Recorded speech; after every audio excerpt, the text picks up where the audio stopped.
Right now, an identity lives within you that you've never named, but which governs your life. This identity isn't the person you see when you look in the mirror, nor is it the personality others think they know you to be. It's deeper, silent, invisible, but incredibly powerful.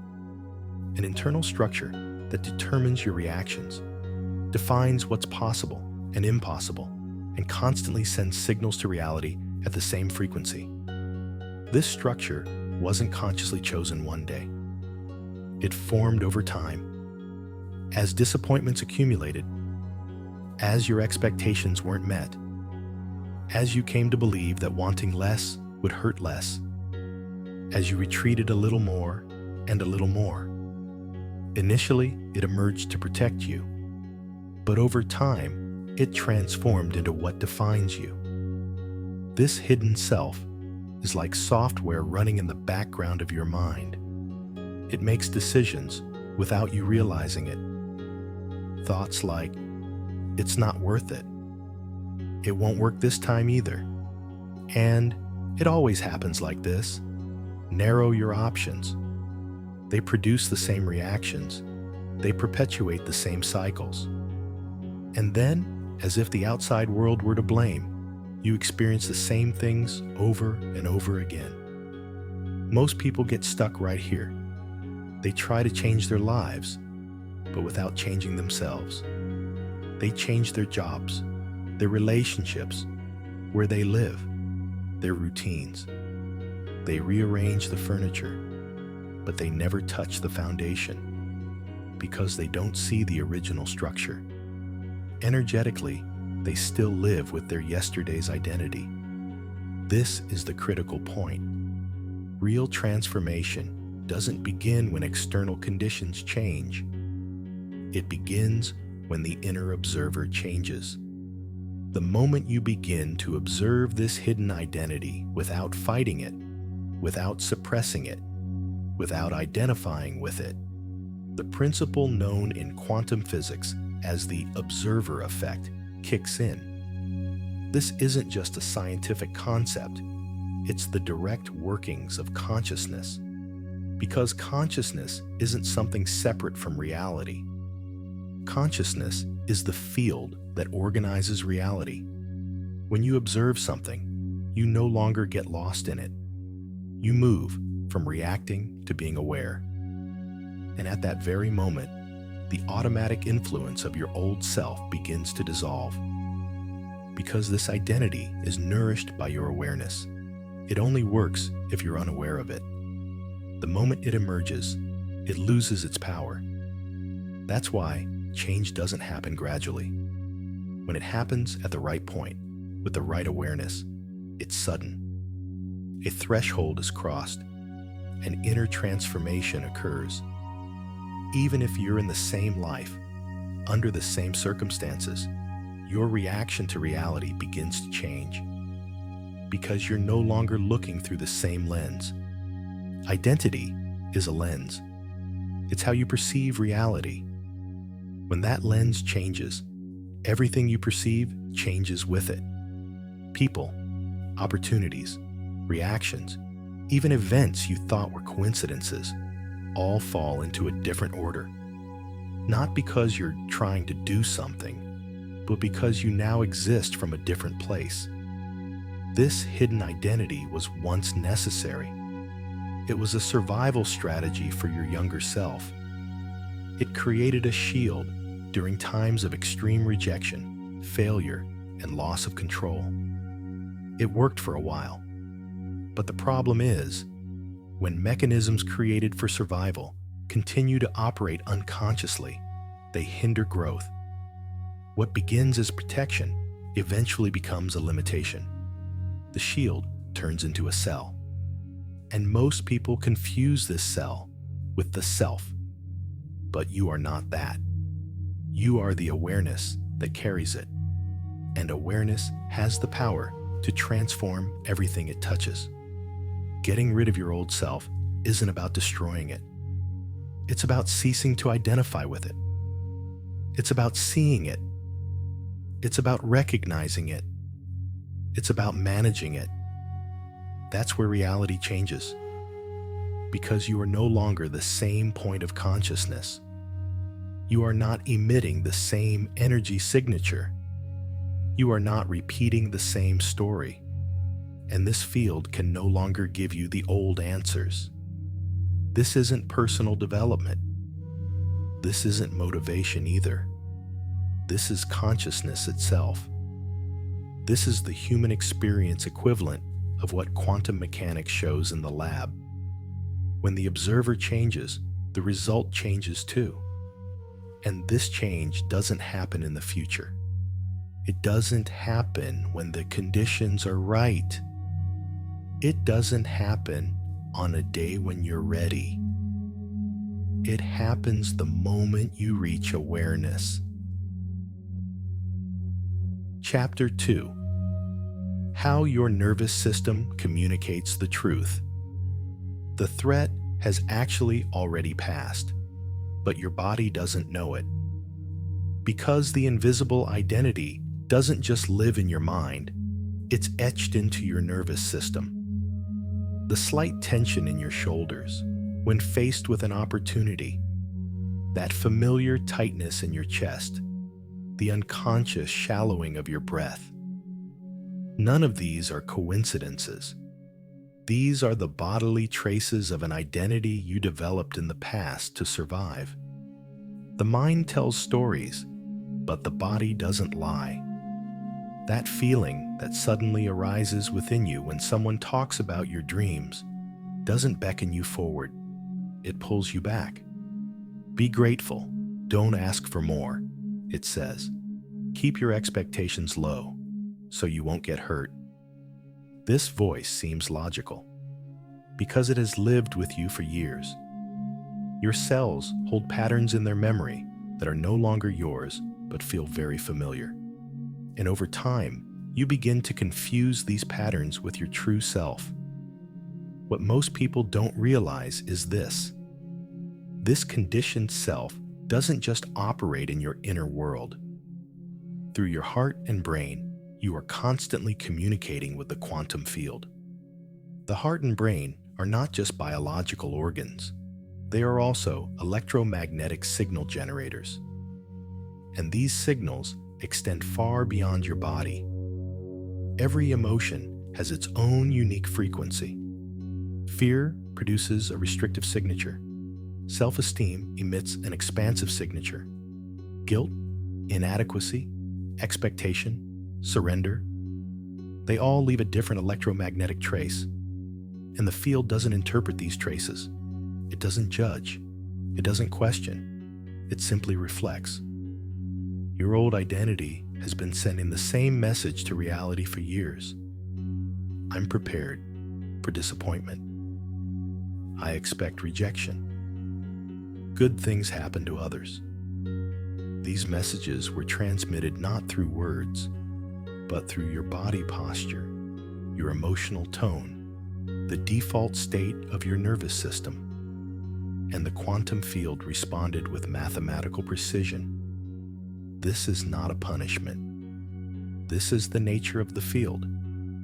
This field reinforces what you are, not what you want. That's why most people feel an inner dissonance when they make positive affirmations. Because the energy emitted doesn't match the words spoken. The nervous system recognizes the truth, and the field responds not to your conscious desires, but to your authentic energy state.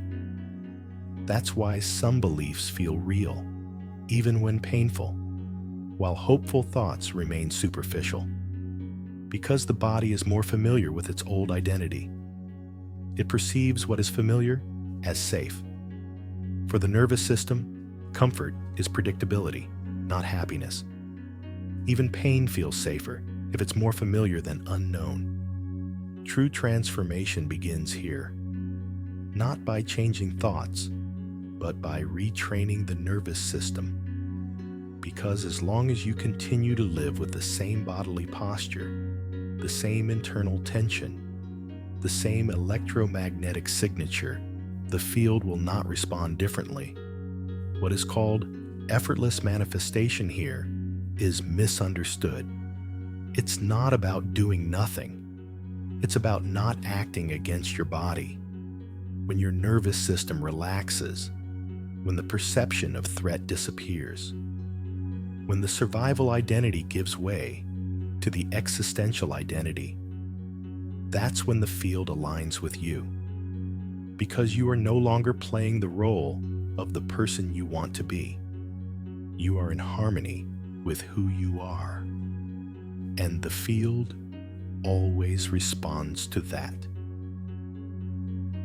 Chapter 3. The Observer Effect. How it changes your brain and your reality. This is precisely the turning point. The direction of your life changes not when external circumstances change, but the moment you shift to a position of witnessing your own internal patterns. This is not an abstract game of awareness. It is a measurable transformation in the brain, body, and perception. Neuroscience clearly shows us that the state of consciousness in which one observes one's own thoughts and feelings activates the prefrontal cortex. This region enables not only thinking, but also regulation. Simultaneously, it calms the overreactions of the amygdala, the center of fear and threat. In other words, the way the brain works is completely different between being caught up in a thought and observing that thought. The reacting mind is in survival mode. The observing mind becomes a center capable of making choices. When you observe your thoughts, feelings, and bodily reactions without judgment, you not only gain psychological distance, you also reorganize the connections in your brain. However, the observer effect is not just a neurological event. As you delve deeper, you encounter a principle at the quantum level. In quantum mechanics, observation reduces potential states to a single experienced reality. What is unobserved is probability. What is observed takes shape. The same principle applies to your inner world.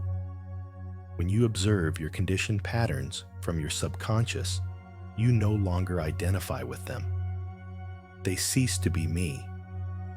They become phenomena that emerge, change, and disappear. You become the field in which they emerge. And this is where the truth that most people are unaware of comes into play. The field is the power that determines which probability will take shape.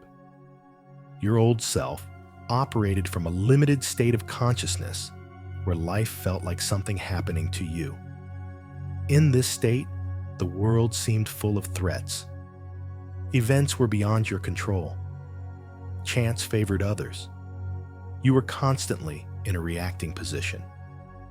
When witness consciousness kicks in, perception changes. Life is no longer something happening to you, but a process in which you participate. This transition means shifting from a passive victim role to an active participant role. And this is not just a mental shift.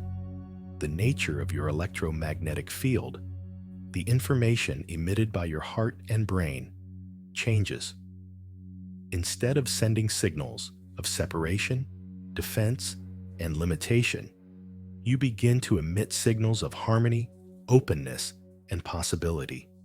The field responds accordingly. Imagine how the conditioned self moves through the world. There is a slight weight in its posture. Shoulders don't completely droop. Breathing is defensive. A constant but imperceptible tension circulates in the body. This self scans for risks, not opportunities. It interprets even neutral events through the lens of past disappointments. It perceives everything unfamiliar as a threat. Therefore, it unconsciously sabotages situations that would force it to transcend itself. It gives up at the last moment. It procrastinates. It retreats. This is not a desire to harm itself. This is the nervous system's reflex to protect the world it knows. Predictable pain is safer than the unknown. Now, consider the self that exists beyond these protective patterns. This is not an ideal version you should reach in the future. This is your already existing state, which emerges when the layers of conditioning become transparent. This self functions in the world with a different quality of existence. Its breath is deeper because it is not constantly on the defensive against invisible threats. Its attention is directed not towards survival, but towards creation. It sees the challenges it encounters not as proof of its own inadequacy, but as problems to be solved. Instead of taking events personally, it reads them as information. And perhaps the most important difference is this. This state of consciousness feels itself not outside of life, but within the flow of life. When you become an observer, you are no longer a prisoner of your thoughts. Your emotions do not control you. Your nervous system begins to function not with the reflexes of the past, but with the knowledge of the present. And real change begins right here. Because the field is now receiving the signal of your witness consciousness, not your old identity. Chapter 4. Why most manifestation methods fail. Most people understand the concept of manifestation as wanting something, visualizing it in the mind, and then expecting it to happen in the external world. But this approach misses the most fundamental point. Reality reflects who you are, not what you want. The unconditional self is not a construct to be created.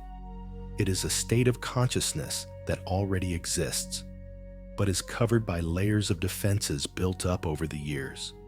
These layers of defenses, or protective identity, were once necessary for a person's survival. But when they remain active today, they become the biggest obstacle to transformation. Most manifestation teachings attempt to add new outcomes on top of the existing identity. However, the existing identity is shaped by experiences of lack, fear, rejection, and uncertainty. Therefore, the electromagnetic signature emitted by this identity constantly carries the message, "I am not enough," and "I need more." No affirmation, no visualization, and no mental repetition can overcome the signal emanating from a scarcity-based identity. Because the field perceives not words, but the actual state of the body and nervous system. According to quantum theory, all possible versions of a person are potentially present simultaneously. Free, balanced, productive, and peaceful versions already exist. However, which version is experienced depends on which state of consciousness the person embodies at each moment. At this point, most people make a critical mistake. They strive to achieve instead of to be. Yet the quantum field responds not to the striving identity, but to the consciousness already vibrating in wholeness. True transformation begins not with building something new, but with ceasing to maintain identity patterns that no longer work. The process called embodiment is not about acting or trying to appear positive. It is the ability to discern which defense mechanisms stem from the past and which stem from self-awareness. The conditioned self constantly focuses on the future and postpones liberation to a later time. But the true self is in touch with the present moment, is curious, explores, and moves in natural harmony with existence. The difference lies not in the living conditions, but in the center where consciousness resides. The reason the external world appears unchanging is that it is a delayed reflection of the internal state.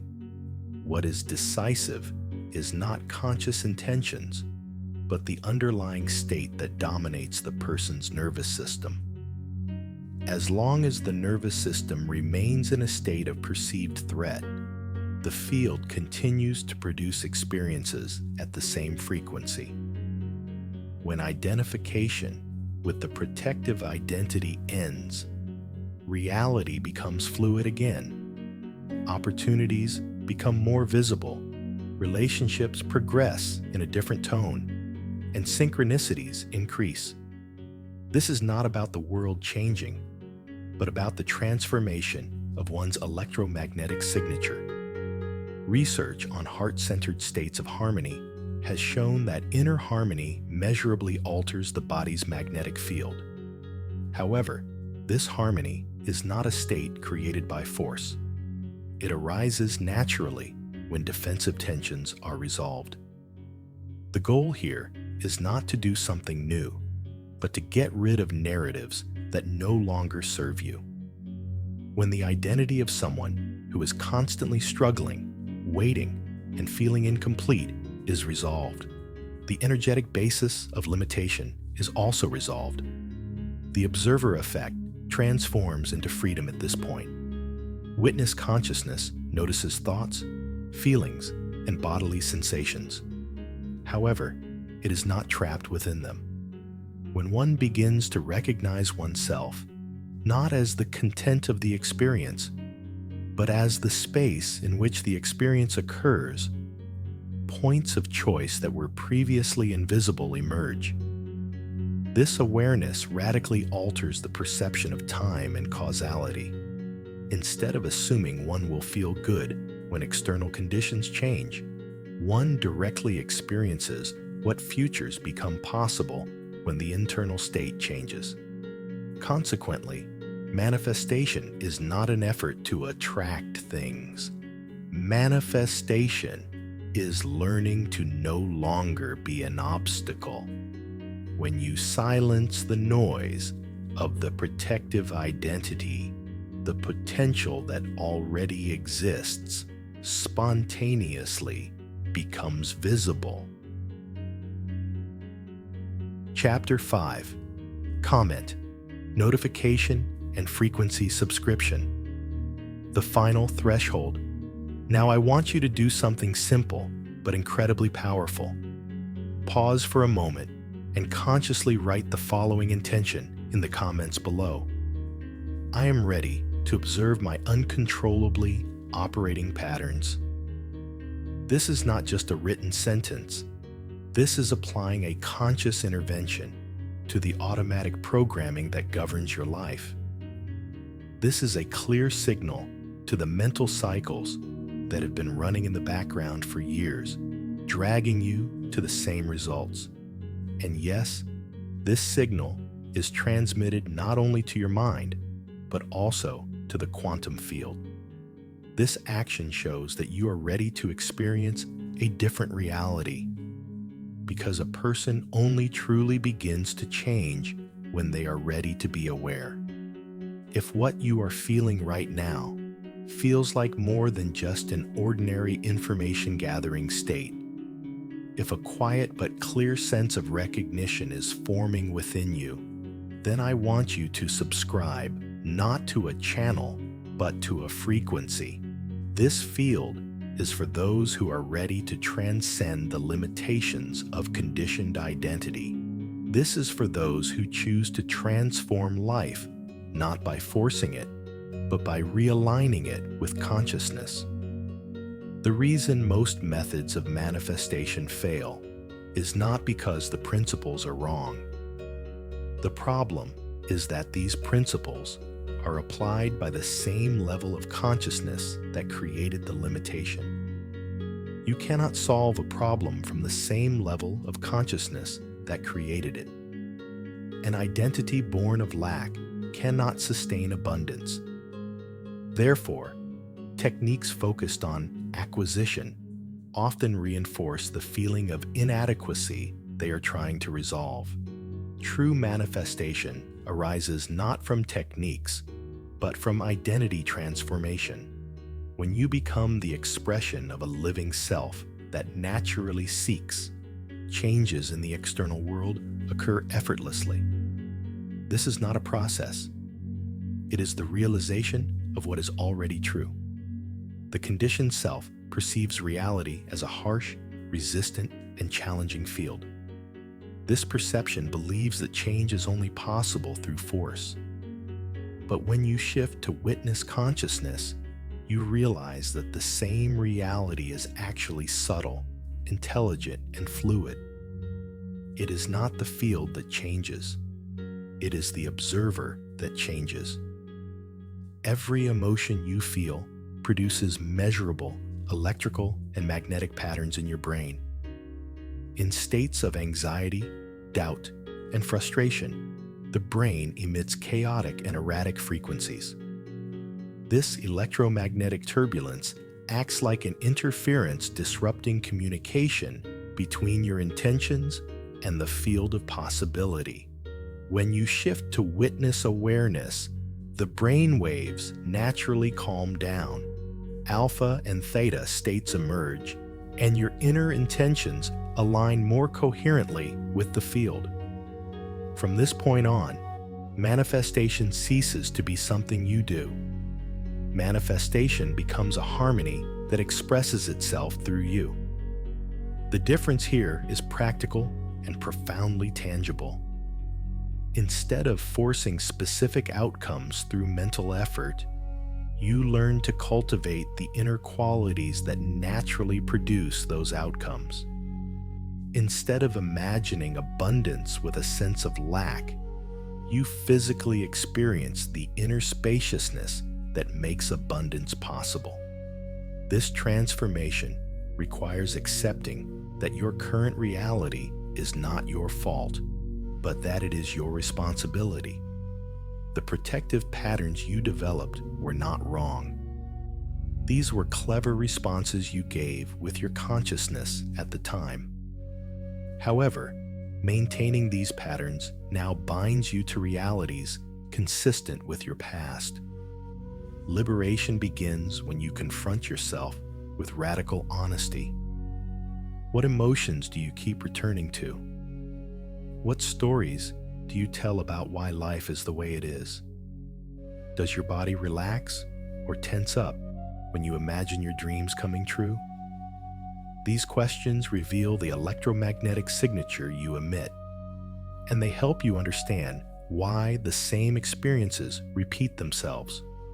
Most people try to change their lives while maintaining a familiar sense of self.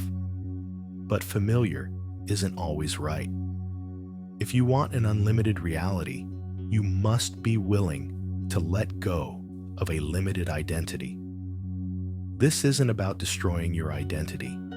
It's about realizing that the person you think you are is actually much smaller than you are.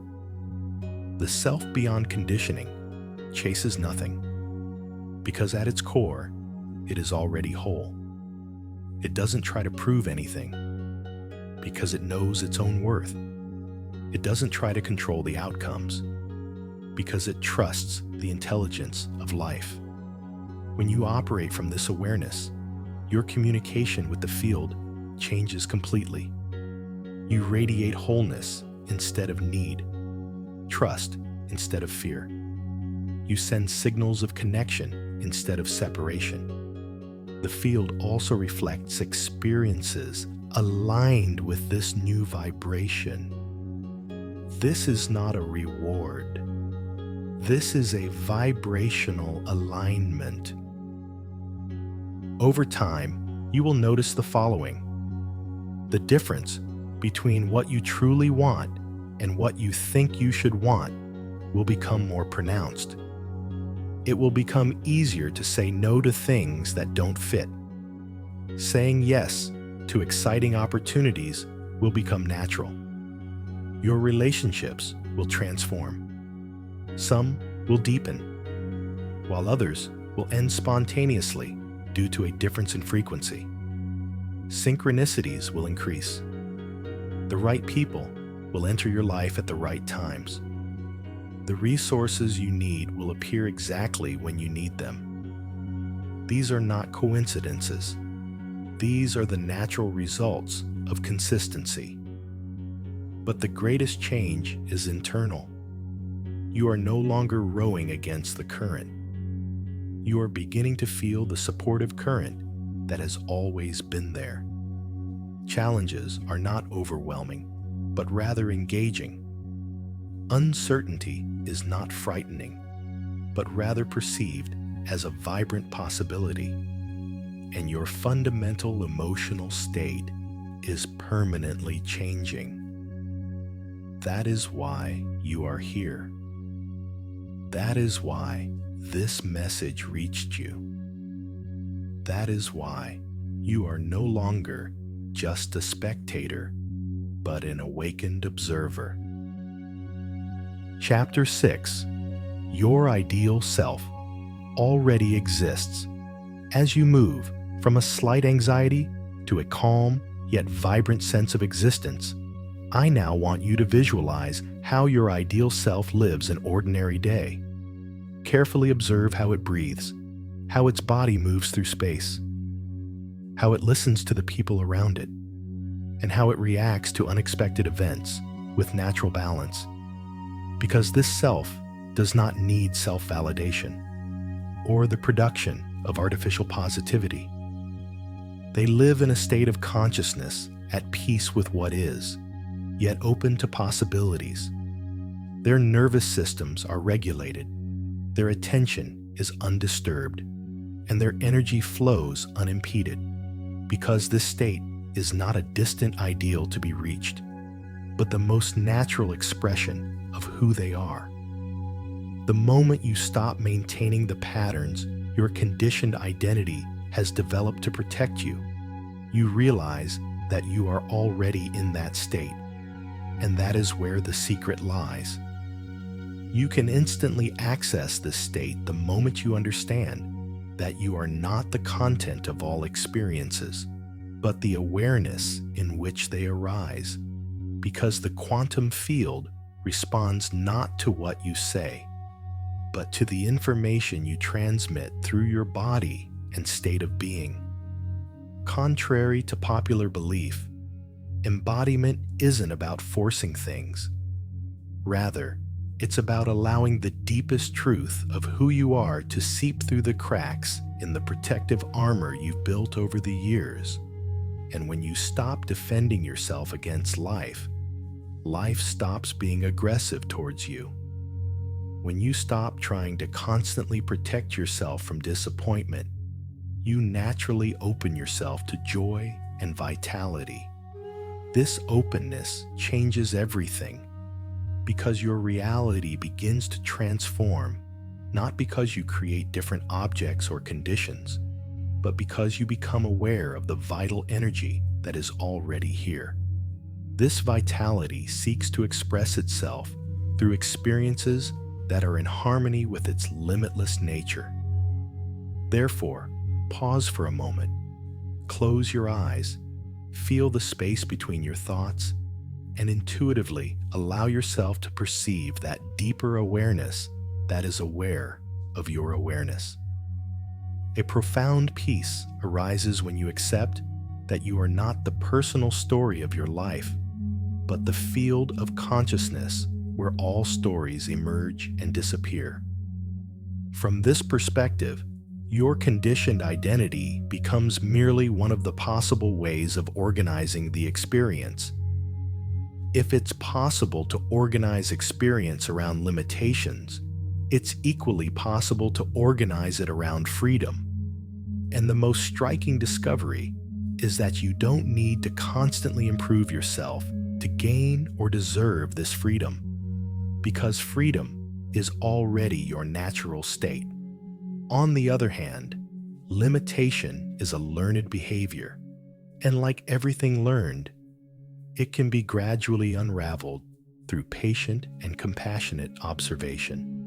This observational process spontaneously reveals which thoughts and feelings belong to your true nature and which are habits that are trying to protect you.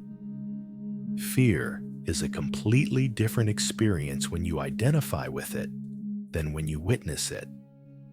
Anger takes a form when it overwhelms you, but it transforms into something entirely different when you consciously coexist with it. From the perspective of witness consciousness, even compelling emotions cease to be an element of identity and become valuable knowledge. As you practice this awareness, your relationship with manifestation fundamentally changes. Instead of forcing reality to conform to your desires, you learn to align your desires with the deepest truth of who you are. And instead of demanding that life meet your expectations, you begin to develop a genuine curiosity about what is happening. This state of curiosity naturally opens up channels of creativity and possibility that become blocked when you try to control outcomes. Your intuition becomes clearer because you no longer filter through the agenda of your protective patterns, but perceive inner guidance coming from within your whole being. Your decision-making ability strengthens because you no longer make choices based on wounds or feelings of inadequacy, but on inner integrity. And people often describe this transformation as returning to yourself. Because the effort to maintain an image or achieve specific goals gives way to a more natural and fluid rhythm of life. Work ceases to be a struggle and becomes a game when it aligns with your authentic nature. Relationships become a deepening experience when they are fueled by genuine connection, not mutual fear or need. But this transformation requires continuity. Commitment is important because conditioned patterns persist for a long time, gaining momentum, and old habits can resurface repeatedly until new neural pathways are sufficiently strengthened. Therefore, the practice of conscious observation strengthens your capacity to choose from awareness rather than automatic responses each time. The paradox is that the more sincerely you accept what is, the more space opens up for what is possible. And when you stop fighting your reality, you connect with the creative intelligence that can transform it. This transformation occurs not through coercion or manipulation, but when you align with the universal principles that govern how consciousness expresses itself through form. And this creative intelligence manifests itself through processes that scientists call emergent properties. Your consciousness is also a complex system, and when it achieves sufficient internal consistency, new capabilities emerge that were not possible in its previously fragmented state. Intuition sharpens, timing becomes precise, and you become able to sense the currents of possibility flowing beneath the visible. Ancient wisdom traditions recognized this principle long ago. They knew that consciousness operates according to precise laws, like physics or chemistry, and understood that the principle of as above, so below expresses that the order governing the universe and the individual's inner world are reflections of the same intelligence. Modern quantum field theory echoes this understanding. Just as the zero-point field underlying matter contains infinite potential energy, your essential consciousness contains limitless creative potential. But this potential can only be accessed under certain internal conditions. These conditions are not complex, but extremely clear. Realizing that consciousness is not limited to the body, being able to hold multiple possibilities simultaneously, and understanding that everything in experience is interconnected at a much deeper level than what appears on the surface. From this perspective, changing your inner state affects not only you, but the entire network of relationships that constitutes your reality. And therefore, inner transformation can lead to external changes that seem disproportionate to the effort expended. And that's precisely why, when you learn to distinguish between genuine desire and compensatory desire, an expanding and energizing state of mind naturally begins to manifest itself. Chapter 7: Quantum Principles and Consciousness. Broadcasting. What we are beginning to explore today are only the superficial layers of how consciousness operates like a broadcasting system, and how your inner state is constantly being transmitted into the quantum field. However, if you intuitively sense the presence of deeper frequencies, you will begin to realize that this feeling is not in vain. The comprehensive framework that brings together the 9 fundamental frequencies governing the creation of reality and the step-by-step practices that enable the transition from unconscious transmission to conscious broadcasting is contained in Beyond Frequencies, a quantum-based consciousness guide aimed at mastering these principles, and the link can be found in the pinned comment below. Since your essential nature is connected to the same intelligence that expands galaxies, regulates ecosystems, and operates throughout the universe, it already knows what it wishes to manifest through you. However, the conditioned mind, focused on survival and control, often tends to interpret this natural order as randomness or chaos. Learning to trust the inner intelligence of your true desires actually means learning to cooperate with the fundamental creative force of the universe. And this cooperation requires the development of quantum sensitivity, which we can define as the ability to perceive the subtle energy signatures carried by different choices and orientations. Each possibility has its own unique energetic flavor. Some carry a sense of vitality and expansion, while others are felt as weight, constriction, and resistance in the body. And the human body is perfectly designed to perceive these differences, but only when not suppressed by the noise created by chronic stress and constant defensiveness. Developing quantum sensitivity means learning to use the body not merely as an instrument of the mind, but as an advanced perception system in its own right.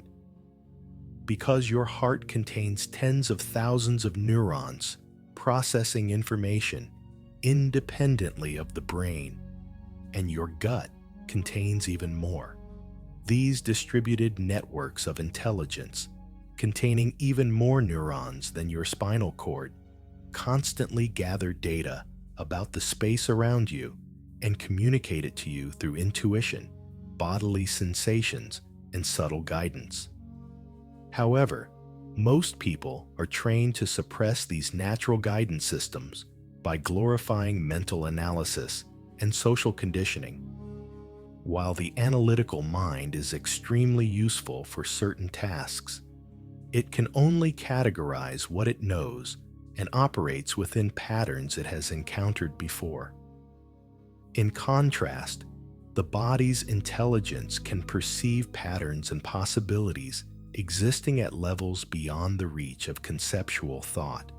Reconnecting with this bodily intelligence requires time, patience, and consistent practice, as the nervous system is conditioned by default to prioritize threats over opportunities, problems over possibilities.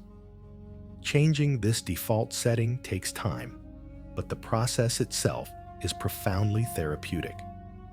As you learn to trust your body's wisdom, you naturally begin to release the hypervigilance that keeps you in survival mode. With the relaxation of defense mechanisms, the effortless allure of an authentic, purposeful existence emerges. not an artificial attraction sought through coercion. And this alignment creates a measurable effect at the quantum level. In what physicists call constructive interference, multiple waves converge and strengthen at the same frequency. When your thoughts, feelings, words, and actions align, a coherent field is created that naturally attracts matching experiences. Understanding these principles in practice requires a clear grasp of the difference between forcing and allowing. Forcing stems from the belief that the field is resistant and can only be overcome through effort, while allowing arises from recognizing that the field is responsive, living, and naturally reacting. Consider water finding its way by flowing around obstacles rather than trying to forcibly overcome them. It chooses the path of least resistance without losing its essence and direction. And authentic manifestation similarly requires flexibility in expression while preserving the underlying intention. This flexibility is not giving up or submitting. It is intelligently adapting to the actual conditions of the present moment, because the conditioned mind produces rigid scenarios of how events should unfold, and suffering arises when reality does not conform to these scenarios. Yet the intelligence of life is far more creative than any individual mind, and when you harmonize with it instead of trying to control it, you find the resulting outcome far more meaningful and impactful than you can imagine. This approach is not passivity or lack of intention. It is choosing to be a conscious participant rather than trying to be the absolute master of the creative process. And when you provide the quality of consciousness, love, awareness, and true intention, the intelligence of life takes the forms in which this consciousness is expressed. This level of confidence requires healing the fundamental wound of separation that most people carry. That is, resolving the belief that our connection with the source of life is broken, because this wound manifests itself as a need for control, a striving to deserve love, and a fear of chaos.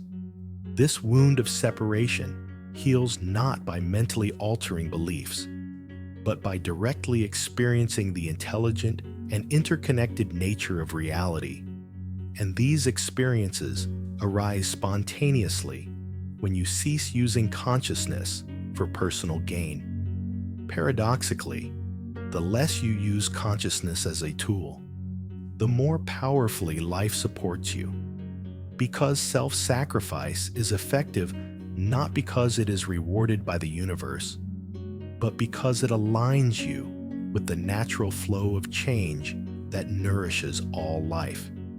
When this awareness arises, you understand that your individual consciousness is the universal consciousness itself, experienced through your unique perspective, and that you are no longer a separate entity trying to benefit from an indifferent universe, but a consciousness experiencing the universe itself. This understanding does not make you superior. Rather, it makes you more humble, because you realize that the wisdom and ability flowing through you do not belong to you, but merely pass through you, and you begin to see yourself as a temporary but meaningful expression of eternal intelligence. Keeping this vessel clean and open requires constant care of the quality of your inner environment. Just as physical hygiene is important for bodily health, energetic hygiene is crucial for clarity of consciousness. This means regularly reviewing your thoughts, feelings, intentions, and the information you are exposed to, noting whether they are aligned with your highest understanding rather than patterns based on fear and control. energetic hygiene also involves approaching moments when you revert to old habits with compassion rather than judgment, because conditioned responses have deep roots, and trying to forcibly eliminate them often backfires. True spiritual practice isn't about striving for a permanent state of enlightenment, but about learning to return to your essence with a little more consistency and grace each time. And as this practice deepens, you will notice that reality begins to flow with you in a more cooperative way. This is not an illusion. When your inner state is consistent, you literally radiate different electromagnetic information into the space around you, and other people's nervous systems unconsciously perceive this information, making you more open and creative in your being. Your perception expands, synchronicities increase, and you begin to experience that the boundaries between self and world, inside and outside, are not absolute realities, but mental constructs. You realize that it is a living expression of unity without losing your individuality. From this perspective, manifestation becomes a natural expression of who you are, rather than an effort to acquire something. And you see that love, peace, abundance, and creativity are not externally acquired qualities, but qualities already present in consciousness. The spiritual path is not about transforming into something else, but about ceasing to mask what you already are. And in the space between perception and reaction, a choice becomes possible that requires no coercion but is highly effective. Living in the flow expresses precisely this. Chapter 8. Choosing to begin each morning by remembering these principles not only sets the tone for your own life, but also allows you to create an energetic ripple effect by sharing this understanding with those around you who may be stuck in old patterns. This accelerates both your grasp of the principles and your readiness to experience them, offering an opportunity to awaken an awareness you recognize but cannot name. Pausing at this moment and expressing the energy you choose to embody in a single word serves as your signature and intention in the quantum realm. If this conversation feels like more than just content, you can perceive it as an invitation to remember who you truly are and respond to this calling, not just to stay connected, but to harmonize with others who choose to live from their true nature. Remember that transformation is more than a personal achievement. It is a contribution to the collective field of human consciousness. When each individual chooses harmony instead of chaos, love instead of fear, and presence instead of reactivity, it becomes easier for others to make the same choice. We are not merely separate individuals trying to solve our own problems. In reality, we are all different aspects of a single consciousness learning to know ourselves more clearly. Your desire to break free from your conditioned identity and live from your true nature transforms not only your personal life, but also the collective reality. The more people live from their authentic reality, the more the collective space begins to reflect beauty and intelligence beyond protective patterns. Knowing that you are not alone in this transformation reminds you that you are part of a global awakening to the fact that consciousness creates reality, and the reverse is not true. Beginning to live from your true identity allows you to break free from old identity patterns by using the observer effect.